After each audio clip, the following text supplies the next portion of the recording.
आपकी पूरी तरह से धर्म पत्नी नहीं है। चार प्रमुख अंग है विवाह।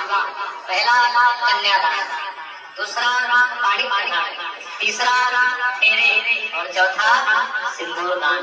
इसमें 3 हो गया और जो विशेष है सिंदूरदान वो भी बचा है।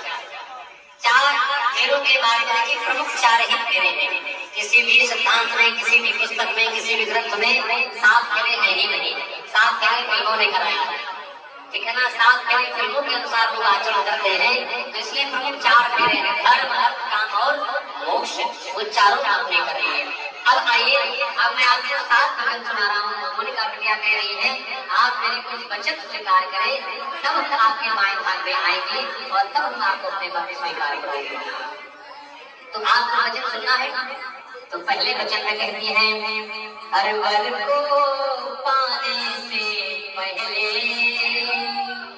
कन्या के हैं 7 वचन। अरे सातों सख्त प्रतिज्ञा है, दिल से करना होगा पालन। पहला वचन क्या है? तीर्थ प्रत्यो ज्ञापन यज्ञ दानम मया सहत्वं यदि काम कुर्या वामांग माया वितरात्तदीयं जगादवाक्यं प्रथमं कुमारी। करो तीर्थ यात्रा मेरे संग रहकर। पहले वचन में करो तीर्थ यात्रा मेरे संग रहकर, करो यज्ञ व्रत दान साथी समझ कर। अगर बात मानो प्रथम ये हमारे, अगर बात मानो प्रथम ये हमारे। दुआ मांगनी मैं बनोगे तुम्हारी, तो अर्धांगिनी मैं बनोगे तुम्हारे। पहले बच्चे में कहती है, ये मेरे स्वामी, होने वाले स्वामी, आज के बाद कोई भी घर में मैं पूजा पाठ करना चाहूँ, कोई व्रत करना चाहूँ, आप कभी बाधक नहीं बनेंगे। निरर्थक आपको पूजा पाठ में पैसा नहीं खर्च करना, नहीं किसी पंडित जी को बुलाना, नहीं होम हवन कराना, ऐसा व्यवहार आप नहीं करेंगे। कभी बाधक नहीं बनेंगे और हमेशा मेरे साथ गठबंधन करके बैठ करके उस पूजा में भाग भी लेना है। दो प्रकार के भागे बैठे हुए हैं, 2 प्रकार के भागे नहीं आए, तो मैं वेतन बना देना भाग लेना नहीं, बैठ करके भाग लेना है, गठबंधन करके। इसलिए आचार्य ने विधान बनाई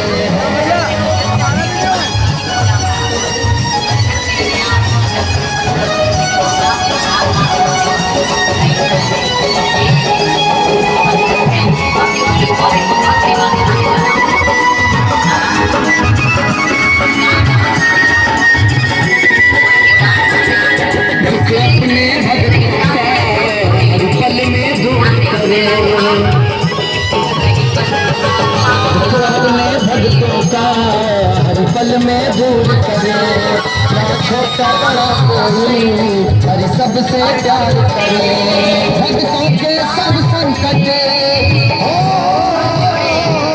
भक्तों के सब संकट हटा देते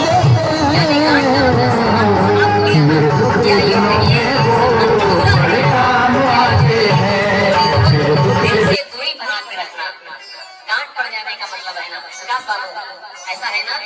तो रहीमदास जी ने दूसरे दोहे में भी लिखा, दादा रहीमन रस की खान में, रस की खान का मतलब विकास बाबू, रस की खान का मतलब गन्ना। रहीमन रस की खान में पोर पोर रस होए। देखिए हर पोर में उसमें रस होता है दादा, ऐसा है ना। किंतु जहाँ पर गांठ है रस पावे नहीं हो।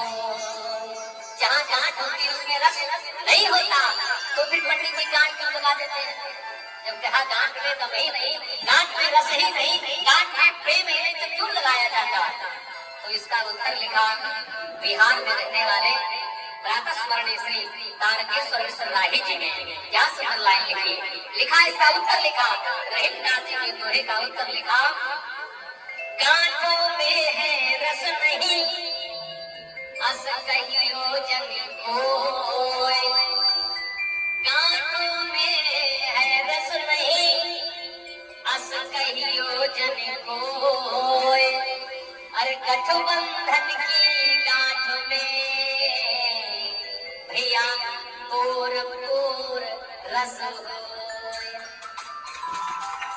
गठबंधन की ऐसी गांठ है भैया जिसमें पोर पोर यानी एक एक धागे में, एक एक सूत्र में इतना प्रेम भरा है, इतना प्रेम भरा है कि मैं शब्दों में इसका वर्णन नहीं कर सकता हूँ। वो गठबंधन करके आपको पंडित जी के निर्देशानुसार आपको बैठना है, संकल्प करके बिटिया के साथ भोजन में आपको भाग लेना है, हवन करना है, आरती करनी है, भाग नहीं बचाना है, जल्दी करिए जाना है, जल्दी करिए जाना है। ऐसा व्यवहार आप कभी नहीं करेंगे। स्वीकार है आपको? स्वीकार है आपको? जोरदार ताली भैया। क्या बात। आइए दूसरे में प्रवेश करते हैं। दूसरा कहते हैं हव्य प्रदाने रमरान पितृस्य कव्य प्रदाने यदि पूजयेता वामानमायामि तदा तदीयं जगाद कन्या वचनं द्वितीयं। द्वितीय में कहते हैं अरे करो देव अर्चन सुरगण मनाओ, करो श्राद्ध पितरों की श्रद्धा बढ़ाओ। अगर बात मानो तो दिया हमारी। देखिए जिनकी शादियां हो गई वो भी ध्यान दें। आप सबको जो डिलीट हो गया दिमाग से उसको फॉलो करना प्रारंभ करिए। ऐसा नहीं एक बार सुन लिया निकाल दिया कान से। हाँ सब लोग फॉलो करिए। अगर बात मानो तो दिया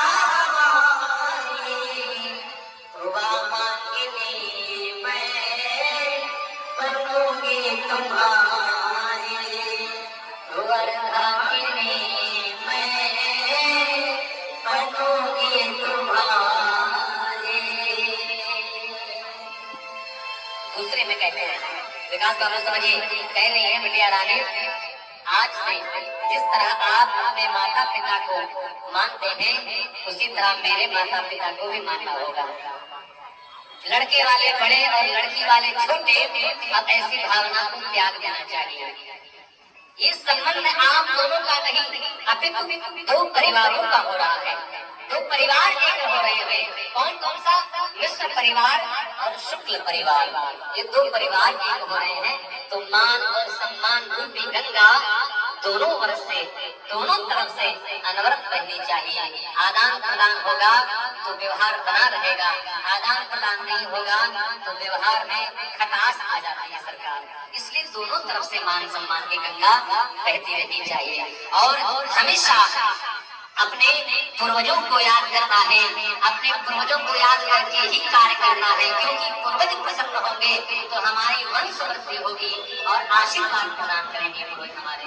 तो हमेशा इस प्रकार का व्यवहार करना है। आपको स्वीकार किया, दूसरा भी स्वीकार है। हमेशा इनके माता पिता का सम्मान करेंगे, कभी उनका अपमान नहीं करेंगे। जोरदार तालियां भैया के लिए बजा दीजिए। तीसरे में आइए प्रवेश करते हैं। कुटुंब रक्षा भरणं यदि तुम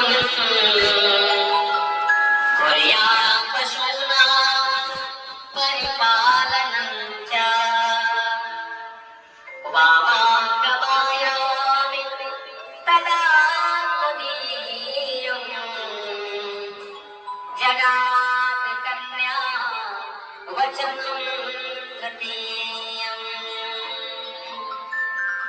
तीसरे में कह रही है निज परिवार रक्षा विवाह वर्धन करो तुम, करो प्रिय परिश्रम धनार्जन करो तुम।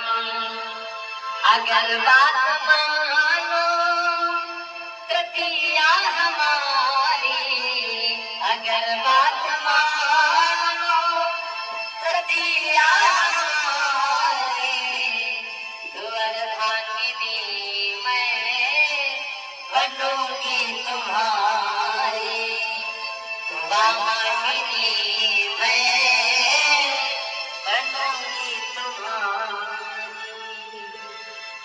अब आपका सामने भैया इससे मैं कह रही है हमेशा अपने परिवार की रक्षा। अब आप जिम्मेदार बनिए, अब आप अगर आपके अंदर इसको समाप्त करिए। अब आप जिम्मेदार बनने जा रहे हैं। आज से जिम्मेदारी आप हो रही है एक परिवार की। आज आप बैचलर थे, आज के बाद आपको कोई बैचलर नहीं बोलेगा। आपके साथ कोई गृहिणी मैं आपको वर्ण करके आ रही हूँ। आज से आपके सम्मान में भी वृद्धि हो जाएगी। जो लोग आपको कार्ड नहीं देते थे, निमंत्रण कार्ड देने लगेंगे आप, उसके आगे अब सपरिवार लिखा जाने लगेगा। ठीक है ना?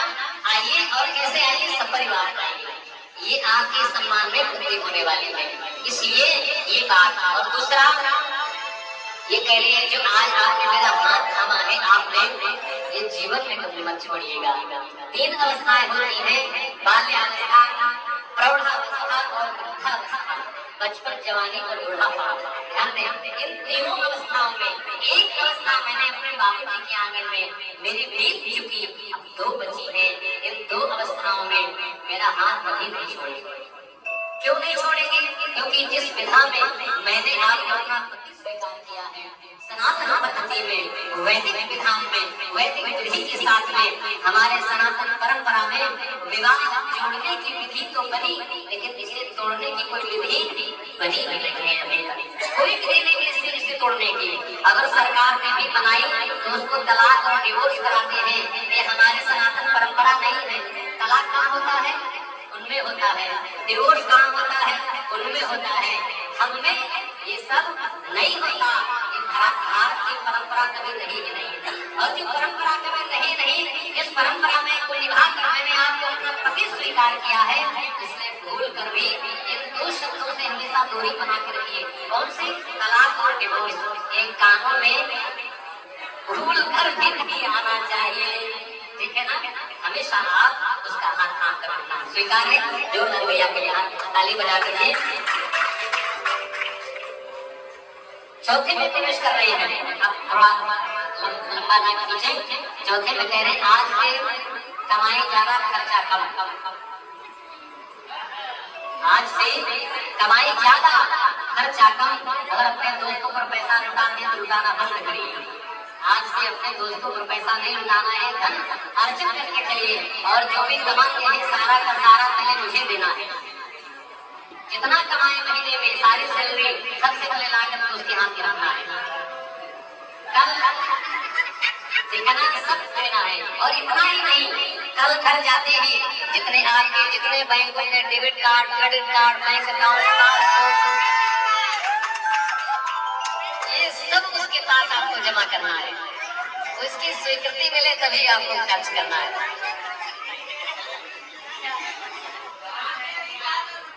माताएं तो कह रही घाटे हो जाएंगे।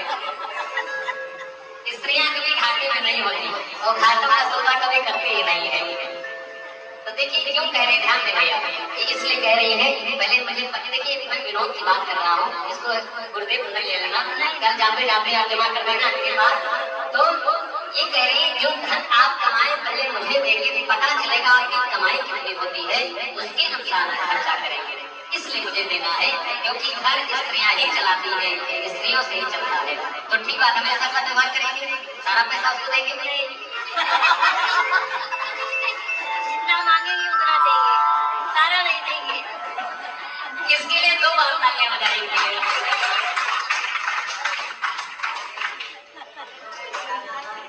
10 साल विवाह कराते हो गया, पहली बार बुलाए कोई मना किया है नहीं देंगे।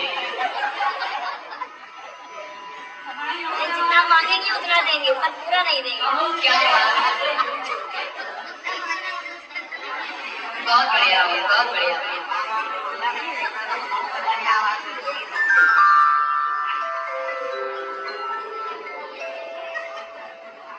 चलिए पांचवें को प्रकट कर रहे हैं। पांचवें में अपने ये कह रही है आज से जुआ और जुए जैसी वस्तुओं से हमेशा आपको दूरी बना के रखना। पहला। दूसरा, जुआ और जुए जैसी वस्तुओं से हमेशा दूरी बना के रखना है और शराब और शराबी मित्रों से दूरी बना के रखना है। जितने आपके शराबी मित्र हैं उनका साथ छोड़ दीजिए। नहीं नहीं पक्का जुए के हैं पीछे बैठे।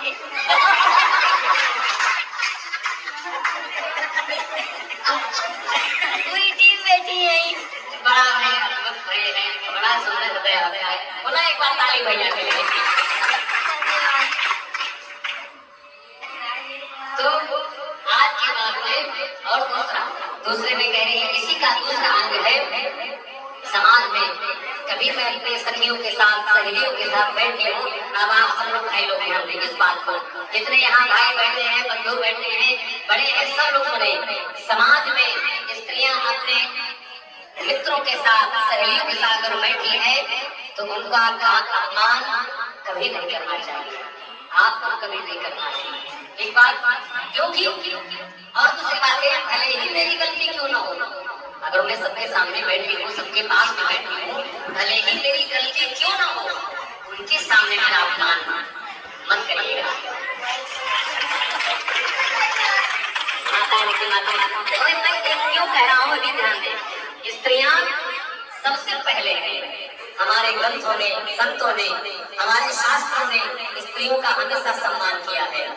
स्त्रियों का हमेशा सम्मान किया है। देखिए त्रेता में भगवान राम जी का परिचय जो है वो कौशल्या नंदन के नाम से है, अपने मां के नाम से जाने जाते हैं। और लक्ष्मण सुमित्रा नंदन के नाम से जाने जाते हैं। भगवान कृष्ण यशोदा नंदन देवकी नंदन के नाम से जाने जाते हैं।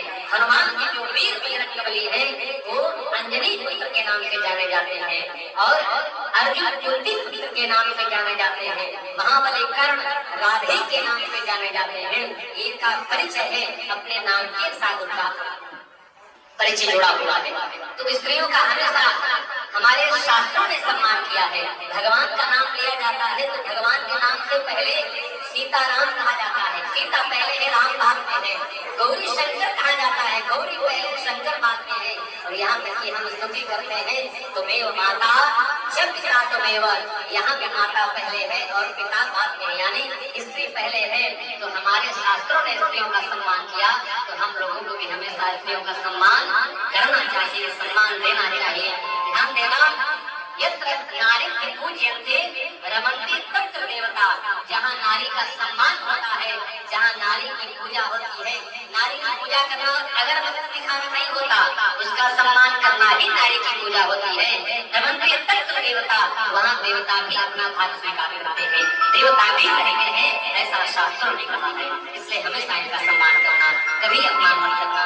कहना है, बोलना है, सुनाना है तो कमरे में ले जाकर के धीरे से उनको सुना दीजिएगा, लेकिन सबके सामने नहीं। एक बात स्वीकार है आपको, जो ना भैया के तालियां। छठी वचन में प्रवेश कर रही है। छठी वचन में कह रही है आज से अपने घर में बराबर का अधिकार कर देना पड़ेगा। ऐसा नहीं है कि हम आपके घर में आ रही हूँ, आप समझ लीजिए कि मैं एक कमरे में किनारे रख दिया, कोई जिम्मेदारी से कोई लेना देना नहीं है। कोई भी बड़ा निर्णय करे, कोई भी गाड़ी खरीदे, भवन खरीदे, प्लॉट खरीदे, मकान खरीदे, बगैर मेरी सलाह के आपको कार्य नहीं करना है। मैं बराबर का हकदार मुझे प्रदान करिए, बराबर का मुझे जो आप कार्य कर रहे हैं, करने जा रहे हैं, उसमें मेरी सलाह भी बहुत जरूरी है। आप हमेशा इनकी सलाह लेंगे। बजा दीजिए। अब सातवां थोड़ा सा कठिन है, थोड़ा दिन बहुत कठिन है, इसको थोड़ा ध्यान दीजिएगा। हमको पता है ऐसा होगा नहीं, लेकिन फिर भी हम कन्फर्म कर ले रहे हैं इनके सामने। सातवां में बिटिया कह रही है आपकी कोई प्रेमिका तो नहीं है इनके अलावा?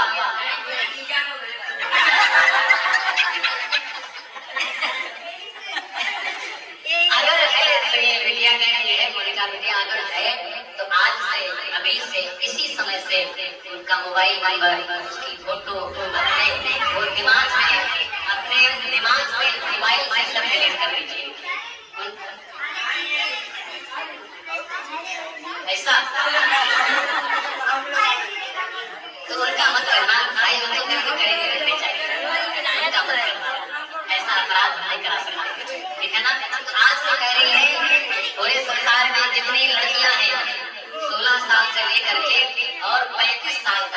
विवाहित और अविवाहित हमको छोड़कर के सभी आपकी बहनें हैं।